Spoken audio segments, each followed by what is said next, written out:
नमस्कार, मी दादासाहेब चोरुमले आणि तुम्ही पाहत आहात आस्था टाइम्स. आज आपल्या सोबत आहेत प्रगतशील शेतकरी श्री रामदास कदम. त्यांनी शेती क्षेत्रामध्ये खरं तर अनेक नाविन्यपूर्ण प्रयोग केलेले आहेत आणि महाराष्ट्र शासनाचा त्यांना उद्यान पंडित हा पुरस्कारही मिळवला आहे. त्यांच्या यशाचा प्रवास आणि त्यांचा हा अनुभव हा शेतकऱ्यांसाठी अतिशय महत्त्वाचा संदेश आज आपण जाणून घेणार आहोत. तसं नमस्कार, आस्था टाइम्समध्ये आपलं स्वागत.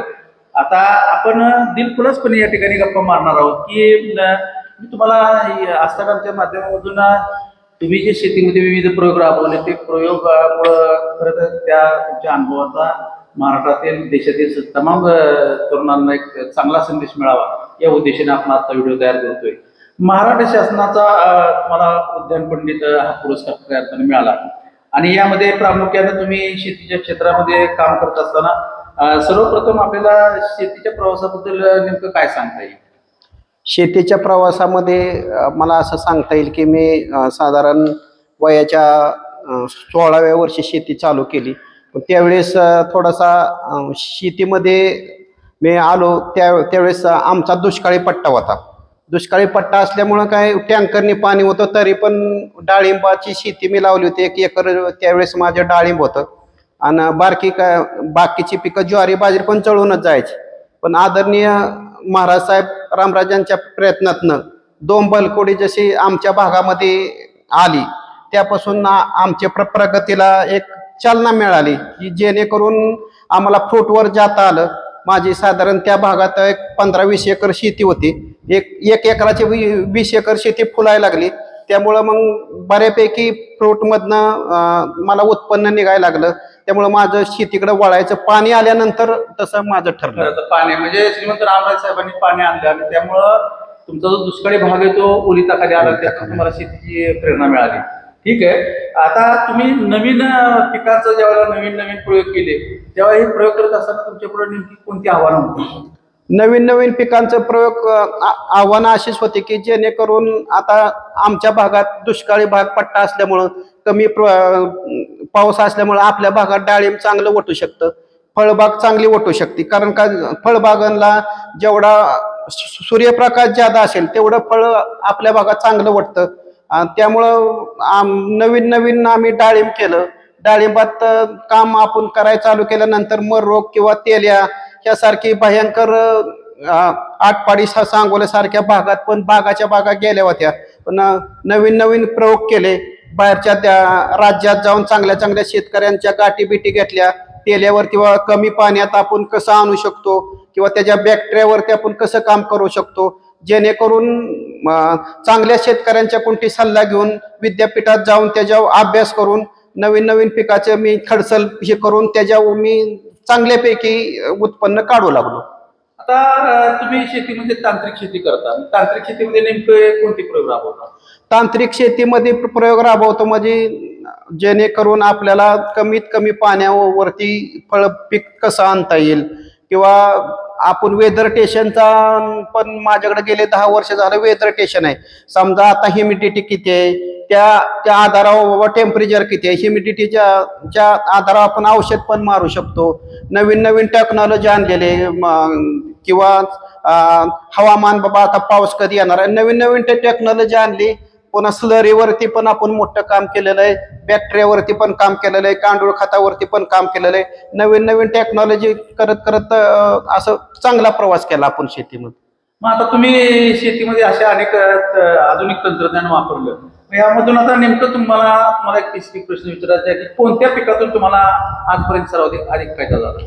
मला सर्वात जादा फायदा डाळिंब पिकातून झाला की जेणेकरून जर आपण त्याचं नियोजन भाराचं जर नियोजन तुम्ही चांगलं केलं आणि मार्केटमध्ये आपला माल कधी गेला पाहिजे ही जर तुम्हाला ताळमेळ कळाला किंवा आपण बाबा आता साधारणपणे चांगल्या वातावरणात आपण गोडी छाटणी केली तर त्याच्यात चांगले उत्पन्न निघाले. कमीत कमी तुम्ही एकरी 10 ते 12 टनापर्यंत डाळिंब क्षेत्रात एकरी 10-12 टन मी दर वर्षी डाळिंब पीक घेतो आणि मला डाळिंबीत बऱ्यापैकी पैसे होतात. एका नवीन शेतकऱ्यांनी जर आता तुमच्या पद्धतीने सुरुवात करताना त्यांनी कोणत्या गोष्टी लक्ष घेतल्या पाहिजे? नवीन शेतकऱ्यांनी पहिल्यांदा काय केलं पाहिजे की जेणेकरून त्याची लागण कशी केली पाहिजे, त्या रानाची मेहनत करून कुजलेलं शेणखत, त्याचे खड्डे म्हणजे साधारण 14 बाय 9 वर त्यांनी लागण केली पाहिजे. रोपं सगळ्यात महत्वाचं रोपं चांगली घेतली पाहिजेत. कारण का डाळिंब पिकाची लागण करताना निमोटेड किंवा तेल्याग्रस्त रोपं असतील तर त्या शेतकऱ्याला 1-2 वर्षात त्याच्यात धोका बसू शकतो. म्हणून शेतकऱ्याने ते अभ्यास करून नर्सरीची चांगली रोपं आणली पाहिजेत. लागवड करताना स्पेसिफिक अंतर ठेवलं पाहिजे आणि ड्रिप वगैरे करून त्यांनी असं काळजी घेतली तर काही अडचण नाही येणार त्यात. मग आता हे सगळं करताय तुम्ही, ठीक आहे, परंतु बाजारपेठ आणि विक्री हे या गोष्टी करत असताना कसं नियोजन होतं? बाजारपेठ आणि विक्रीत माझे एक गुरु आहेत सदाशिवनगरला, भागवत भाऊ पवार. त्यांचं म्हणणं कसं आहे, तुमचा जर माल चांगला असेल तर बाजारपेठ आपल्याला काही करू शकत नाही. तुम्ही जर स्पेसिफिक चांगले त्यांचं थिनिंग केले, साईज केली, चांगला फळ 1 नंबर जर असेल तर बाजारपेठीचं काही शक्यतो तर अडचण येत नाही. कारण का काय शेतकरी काय करतात, एका झाडावरती 400-500 डाळिंब ठेवतात, त्याची निगा होत नाही, त्याची साईज अशी छोटी होती.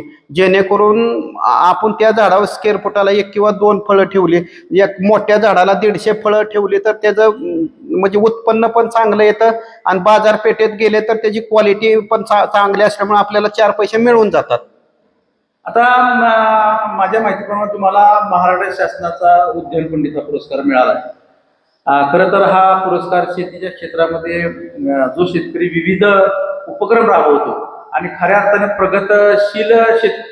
प्रगतशील शेती करत असतो त्यांना दिला जातो. मग हा जो तुम्हाला जो उद्यान पंडित पुरस्कार मिळाला, हा क्षण कसा होता? हा क्षण माझ्या आयुष्यातला एक चांगली कलाटणी देणारा होता की जेणेकरून जे आपण एक 10-15 वर्षाची कष्ट केलं, म्हणजे आपण कसं केलं की जेणेकरून मी सकाळी 7:30 ते 8ला शेतावरती जातो, संध्याकाळपर्यंत म्हणजे जे आपण कष्ट घेतलं 10 वर्ष त्याच्यात माझ्यासाठी तर क्षण चांगला होता.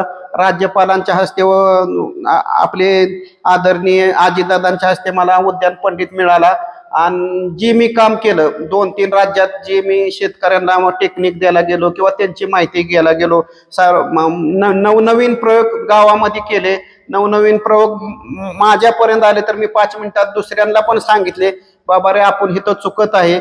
आणि त्या सगळ्या माझे संपर्क असल्यामुळं आणि मला त्यामुळं माझी फाईल पण चांगली झाली. मी जैविक वर काम केलं, शेती गटांना भेटी दिल्या, पाणी कसं बचत होईल, औषधाची कशी बचत होईल, जेणेकरून आपण सेंद्रिय तर होऊ शकत नाही पण रिशुडी फ्रीवरती मी 100% काम चालू केलं की भविष्यात येणारी पिढी पण सुदृढ व्हावी किंवा कॅन्सरचा परिणाम ही आता ज्यादा व्हायला लागलेत की जेणेकरून बाबा तुम्ही सेंद्रिय नाही झाले तर रिशुडी फ्री तर करता येवं.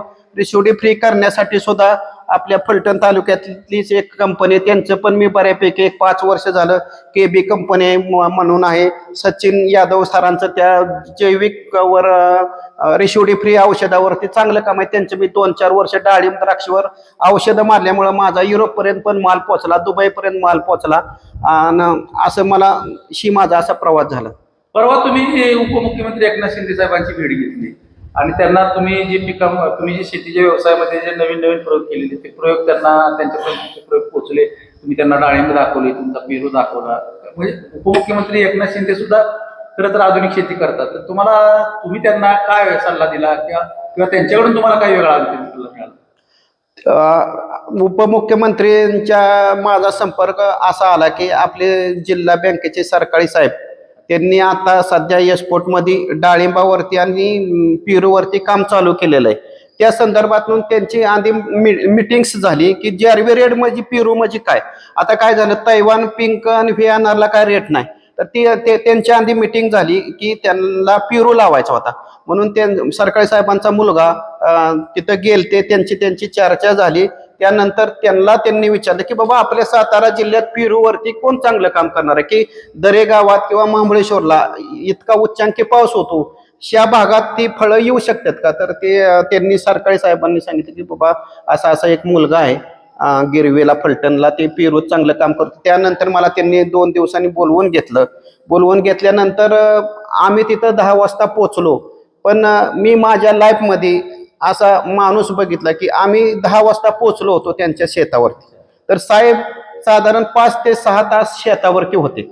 स्वतः साहेब चालू पाऊस असून सुद्धा म्हणजे त्या माणसाला एवढी शेतीतली छंद आहे की जेणेकरून आपल्या महाराष्ट्राला काहीतरी शेतीत काहीतरी फायदा होऊ शकतो. त्यानंतर त्यांनी आम्हाला एक अर्धा तास वेळ दिला. ती म्हणले, रामदास, या पेरूचं उत्पन्न काय आहे, एकरी उत्पन्न कसं आहे, किती टन निघतो, ह्याची किपिंग क्वालिटी कसं आहे, आपल्या आमच्याकडे एवढा पाऊस असतो, ते पावसात ओटू शकतो का. मी साहेबांना सांगितलं की साहेब, ह्या पेरूच्या जातीला पावसाचा एवढा परिणाम होत नाही. पेरूच्या जातीला काय झालं, 35-40च्या टेम्परेचर वर गेलं तर ते शटिंग होत नाही. उलट आमच्या भागापेक्षा सुद्धा साहेब तुमच्या भागात पेरू चांगला ओटू शकतो. अशी माझी चर्चा झाली. साहेबांनी मला एवढं पण म्हणले, आमच्या इथं पण आम्ही पेरू लावणार आहे, तुम्ही थोडंसं आम्हाला मार्गदर्शन करा आणि भविष्यात शेतकऱ्यांना जरी काय अडचणी असतील तर तुम्ही बोलत जावा की बाबा आपल्याला शेतासाठी काय करता येईल. अच्छा, तुम्हाला उद्यान पंडित पुरस्कार मिळाला. या पुरस्कारामुळे तुमच्या कामामध्ये नेमका बदल काय झाला? मला उद्यान पंडित पुरस्कार मिळाल्यानंतर असं काय, समजा एखादा विद्यार्थी असतो त्याला MPSCची परीक्षा पास होतो, ती मला थोडासा ग्लो आला की जेणेकरून आपल्याला जर शासनाने आपल्या जर पाठीवर थाप मारली असेल तर आपली जबाबदारी आता वाढली आहे. उद्यान पंडित पुरस्कार घेतला आणि आपण शांत बसलो असं तर काहीच नाही.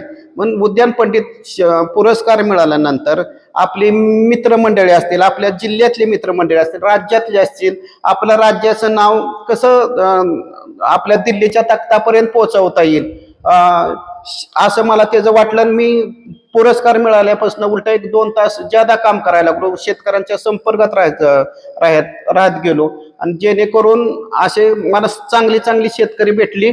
त्यामुळं मला उद्यान पंडित मिळाला. ही सगळ्या शेतकऱ्यांचं श्रेय, माझं सुद्धा श्रेय नाही की चांगल्या शेतकऱ्यांनी मला सल्ला दिला. दुसरं पण ह्याच्या संग एक सांगायचं आहे की आपले संजूराजे नाईक निंबाळकर यांची सुद्धा मला वरवर माझ्या शेतावरती येतात, भेटी देतात. रामदास, तुम्ही बदल करा, असं करा. मला त्यांनी शेती शाळा फलटण ह्या शेती शाळेवर पण मला घेतलेलं आहे. म्हणजे त्या माणसाचं मला पहिल्यापासून रघुनाथराजे नाईक निंबाळकर असतील, संजूराजे नाईक निंबाळकर असतील, त्या माणसाची शेती चांगली करतो म्हणून माझ्या सारखे पाठीवरती थाप असते, एवढं मी सांगू शकतो. आता आजच्या तरुणांनी शेतीकडे वळावं का वळू नये, तुम्ही काय संदेश द्याल? आजच्या तरुणांनी शेतीकडे 100% वळावं. पण माझं असं मत आहे, शेती ही न परवडणारी गोष्ट नाही. कारण का माणसांना आता सांगायला गेल्यानंतर काय थोडंसं माणसांनाही वाटत नाही की सर्व्हिसमध्ये किती म्हणजे लाईफमध्ये 1 लाख पगार घेईल, 2 लाख रुपये घेईल. पण कमीत कमी त्यांनी जर 10 एकर शेती चांगली केली तर ते 2 ते 3 लाख रुपये महिना पाडू शकतो. पण ती कमर्शियल शेती केली पाहिजे. तुम्ही शेती करताना सगळी त्याची तुमच्यापाशी डायरी पाहिजे. तुम्हाला शेती परवडते का नाही परवडते का, तुम्ही म्हणजे आपलं काय चुकतंय ह्या जर चुका त्या शेतकऱ्यांनी व्यवस्थित टेक्निकली जर शेती केली तर 100% तरुणांनी शेतीकडे वळायला काही सुद्धा अडचण नाही. फक्त शेतकऱ्यांनी शेती मन लावून केली पाहिजे, नवनवीन प्रयोग केले पाहिजे. बाबा खर्च कमी होऊन उत्पन्न कसं वाढेल ह्याच्याकडे जर शेतकऱ्यांनी तरुणांनी जर लक्ष दिलं तर मला तर असं वाटत नाही की शेती परवडत नाही. कारण का मी शून्यातनं शेतकरी तयार चाललेलो आहे. मला 1.5 एकर फक्त जमीन होती, 1.5 एकराची मी 20 ते 25 एकर जमीन केली. पण शेतीतनंच माझी भरभराट झाली, एवढंच मी सांगू शकतो. आता पुढं कोणत्या नवीन पिकांचे किंवा तंत्रज्ञानाचे प्रयोग करण्याचा तुमचा विचार आहे? पुढं आता नवीन बाबा आपल्या भागात ज्या नवीन आता मी रेड गुलाब म्हणून एक द्राक्षाची बाग केली. किती जरी पाऊस आला तर ती क्रॅक होत नाही की नवीन जाती आणण्याचा माझा मानस आहे. आता ही जारवी रेड पेरू आता साधारण कमीत कमी आपला दुसरा पेरू जर 50 रुपये विकला तर आज 130 रुपये पेरू विकतोय. ह्याच्यात सुद्धा नवीन पेरूच्या जाती येतात. तर नवनवीन जर आपण बाजारात एखादं फळ आणलं तर त्या पिकात आपल्याला 100% पैसे मिळू शकतात. पण तुम्ही ती क्वालिटीचं आणलं पाहिजे. क्वालिटीचं आणलं तर तुम्हाला 100% बाजारपेठ तुमच्या दारात येते आणि ती दारातनं फळं घेऊन जातात. आता मी मुलाखतीच्या शेवटच्या भागाकडे येतो आणि तुम्हाला एकच आता शेवटचा काही प्रश्न विचारतो. जर तुम्हाला महाराष्ट्रातील प्रत्येक शेतकऱ्याला एकच संदेश द्यायचा आहे तर तो काय संदेश असेल? मी महाराष्ट्रातल्या प्रत्येक शेतकऱ्याला एकच संदेश देईन, तुम्ही शेती मनापासून केली तर शेती ही परवडणारा धंदा आहे. शेती नोकरीच्या मागं न लागता, तर सगळ्या तरुणांना महाराष्ट्रातल्या एवढंच सांगणं की नोकरीच्या मागं न लागता अभ्यास करून शेती करा. शेतीला तुम्ही वेळ द्या आणि अतिशय चांगला वेळ दिला तर अतिशय चांगले पैसे मिळतात. एवढंच संदेश देऊ शकतो. जय किसान, जय महाराष्ट्र. सर, तुम्ही आज आस्था टाइमला खूप खूप मौल्यवान असा तुमचा वेळ दिला आणि तुम्ही अतिशय महत्त्वाचा संदेश खरं तर या निमित्तानं तरुणांना दिलेला आहे आणि तुमच्या संदेशाचा निश्चितपणे शेतकऱ्यांना 100% फायदा होईल. तर तुमच्या पुढील भविष्यासाठी आस्था टाइम तुम्हाला खूप खूप शुभेच्छा. धन्यवाद. नमस्कार.